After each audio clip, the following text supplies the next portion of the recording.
Hello dear students, I hope आप सभी अच्छे होंगे और अभी तक के आप सारे लेक्चर्स आपको समझ आए होंगे।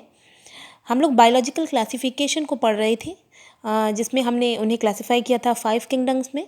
Number 1 Monera, number 2 protista, number 3 fungi, number 4 Plantae and number 5 Animalia. जैसा कि हम लोग प्रोटिस्टा और मोनेरा को पढ़ चुके हैं, आज हम जो थर्ड किंगडम है जिसे पढ़ रहे हैं, जिसका नाम है फंजाई। बच्चों, फंजाई को पढ़ने से पहले हम सबसे पहले ये जानेंगे फंजाई के हैबिटाट के बारे में कि फंजाई जो है वो होती कैसी है या कौन सी उसके लिए फेवरेबल कंडीशंस हैं और कहाँ हमें फंजाई मिल सकती है। फंजाई की अगर बात करें, अभी हमने फंजाई से पहले जो हम लास्ट अपना किंगडम कंप्लीट करके आ चुके हैं वह है हमारा किंगडम प्रोटिस्टा। आपने किंगडम प्रोटिस्टा में देखा होगा कि उसमें कुछ एनिमल्स या एक एनिमल ऐसा है जो क्लोरोफिल प्रेजेंट है जिसमें, और जो फोटोसिंथेटिक होता है या फोटोसिंथेसिस की प्रोसेस करता है। लेकिन अगर हम किंगडम फंजाई की बात करें स्टूडेंट, फंजाई यानी कि फफूंद भी कहते हैं इसे हिंदी में, अगर इसकी बात की जाए तो ये पूरी तरीके से आक्लोरोफिलस होता है। आक्लोरोफिलस मतलब सबसे पहली चीज़ तो ये कलरलेस है। आक्लोरोफिलस यानी कि इसके अंदर क्या नहीं पाया जाता, क्लोरोफिल नहीं पाया जाता। देखिए लिखा हुआ है आक्लोरोफिलस, यानी कि इसमें क्लोरोफिल एब्सेंट है। और स्टूडेंट्स, हम सभी जानते हैं अगर क्लोरोफिल एब्सेंट है तो ये फोटोसिंथेसिस की प्रोसेस नहीं कर सकता। अब फोटोसिंथेसिस नहीं कर सकता तो ये अपना फूड या अपना न्यूट्रिशन स्वयं कर पाएगा, खुद कर पाएगा? नहीं, ये अपना न्यूट्रिशन खुद नहीं कर पाता, तो अपने न्यूट्रिशन के लिए ये दूसरे एनिमल्स या प्लांट्स पर डिपेंडेंट रहता है। वो भी इसीलिए इसे क्या कहते हैं, हेट्रोट्रॉफिक भी कहते हैं।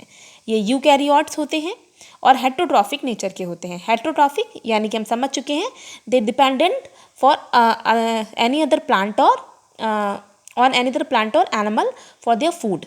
अब बात करेंगे स्पोर प्रोड्यूसिंग। इनमें स्पोर प्रोड्यूसिंग कैपेसिटी पाई जाती है। कह सकते हैं कि इनमें रिप्रोडक्शन या फिर जैसे कि हम जानते हैं अपनी जनरेशन को, अपनी प्रोजेनी को आगे बढ़ाना हर ऑर्गेनिज्म में होता है या हर ऑर्गेनिज्म करता है। तो फंजाई का जो मोड है वो स्पोर प्रोड्यूसिंग है। इसके छोटे छोटे स्पोर्स इन्वायरमेंट में पड़े रहते हैं और जो फेवरेबल कंडीशन होती है उन फेवरेबल कंडीशन में ये जर्मिनेट कर जाते हैं। Next one thyroid organism. इनकी जो बॉडी होती है, जैसे हम जानते हैं एनिमल्स की बॉडी में सर, हाथ, नाक, मुंह, या प्लांट्स में आप जानते हैं रूट, स्टेम, लीव्स वगैरह होते हैं। इसमें ऐसा कुछ भी नहीं होता। इसकी बॉडी एक थैले के समान या थैलस नुमा होती है, इसीलिए it is called thalloid organism. Second point है हमारा, fungi includes micro organism such as yeast, moulds and mushroom. अच्छा, अगर मशरूम की बात करें तो mushroom is not a micro organism. Mushroom को हम देख सकते हैं अपनी नेकेड आइज से या नग्न आंखों से देख सकते हैं, बट हम ये कह सकते हैं कि ईस्ट और मोल्ड जो हैं, अगर उनकी कंपोजिट फॉर्म या काफ़ी फॉर्म में ना इकट्ठे हों तो हम उन्हें नेक्ड आइज से नहीं देख सकते। They are microorganism. Next one is unicellular yeast to highly complex mushroom, edible और नॉन एडिबल्स। कहने का मतलब यह है, देखिए फंजाई जो है वो यूनिसेलुलर भी हो सकती है, मल्टी सेलुलर भी हो सकती है, वह एडिबल भी हो सकती है और नॉन एडिबल भी हो सकती है। एडिबल और नॉन एडिबल का मीनिंग क्या है बेटा? एडिबल जैसे कि मशरूम, हम जानते हैं मशरूम को हम खा सकते हैं तो इट इज़ एन एडिबल, और बहुत सी ऐसी फंजाई हैं जिन्हें हम नहीं खा सकते या जो हमारे लिए पॉइजनस होती हैं, they are non edible fungi. उसके बाद थर्ड पॉइंट है हमारा, cosmopolitan in occurrence being presence in air, water, soil, everywhere.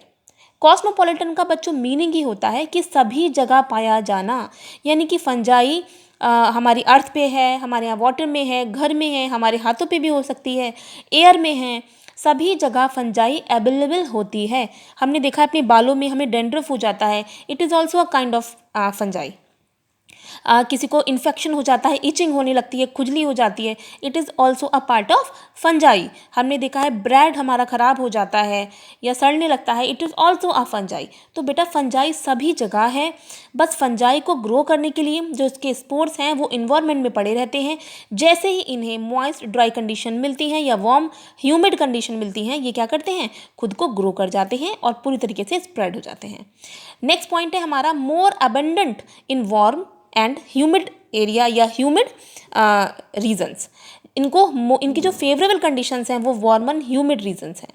Next wall, fungal cell wall is made up of chitin, और सेलुलोज विच इज़ पॉलीसेकेराइड। कह सकते हैं कि इनकी जो सेल वॉल है वो काइटिन एंड सॉल वॉल की बनी होती है और ये एक तरीके का क्या है, पॉलीसेकेराइड है।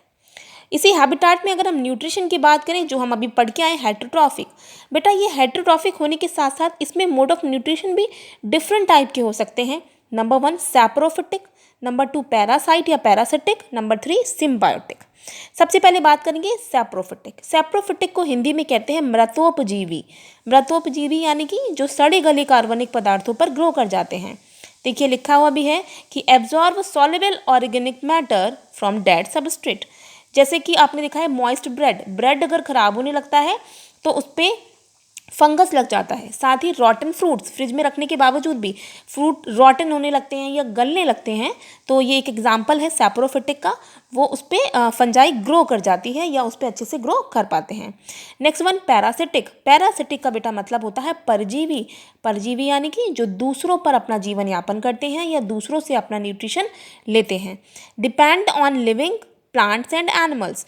ये लिविंग प्लांट एंड एनिमल्स पर ग्रो करते हैं। कैसे ग्रो करेंगे, जैसे white spot of mustard, mustard की लीव्स या सरसों के पौधा जो होता है उसकी लीव्स में सफ़ेद रंग के स्पॉट्स होने लगते हैं, वो भी फंजाई की वजह से होता है।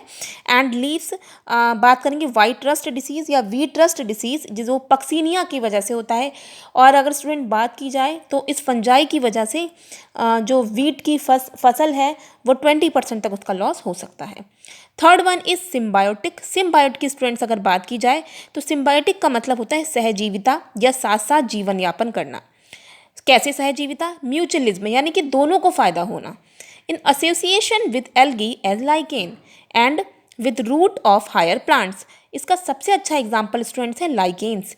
लाइकेन्स की बात की जाए तो लाइकेन्स में फंजाई और एल्गी का एसोसिएशन होता है। फंजाई और एल्गी का एसोसिएशन किस तरीके से होता है, देखिए हम जानते हैं कि फंजाई इज़ कलरलेस, इसमें क्या नहीं है, इसमें फोटोसिंथेसिस की कैपेबिलिटी नहीं है, लेकिन फंजाई वाटर और न्यूट्रिएंट्स को एब्जॉर्व करती है और साथ में इसके ऊपर एल्गी ग्रो करती है। तो यह एल्गी को वाटर एंड न्यूट्रिशन प्रोवाइड करते हैं, वाटर एंड न्यूट्रिएंट्स प्रोवाइड करती है। और जो एल्गी है क्योंकि वो कलरफुल होती है तो कलरफुल होने की वजह से वो क्या करती है, फोटोसिंथेसिस की प्रोसेस करती है, जिसकी वजह से वो फूड का प्रोडक्शन कर लेगी। तो वो इसे फूड देती है और ये उसे न्यूट्रिएंट्स एंड वाटर प्रोवाइड करता है। तो एक तरीके से ये सिम्बायोसिस है या साथ में कहेंगे सहजीविता है, साथ साथ जीवन यापन करना। ऐसा ही एक एग्जाम्पल माइकोराइजा का भी है। माइकोराइजा फंगस जो है वो हायर प्लांट्स की रूट में होता है और ये उसकी ग्रोथ के लिए बहुत इंपॉर्टेंट रोल प्ले करता है। तो ये हेटेरोट्रॉफिज्म था। आज हमने फंजाई के हैबिटेट को समझा एंड मोड ऑफ न्यूट्रिशन को समझा। हम अपने नेक्स्ट लेक्चर में फंजाई के ही क्लासिफिकेशन को समझेंगे, इसके स्ट्रक्चर के बारे में जानेंगे। तो अगर आपको आज का लेक्चर अच्छा लगा हो और समझ में आया हो तो आप चैनल को लाइक करें, शेयर करें, सब्सक्राइब करें। साथ ही अगर आपकी कोई भी क्वेरीज हैं तो आप उसे कमेंट बॉक्स में सेंड कर सकते हैं। Thank you.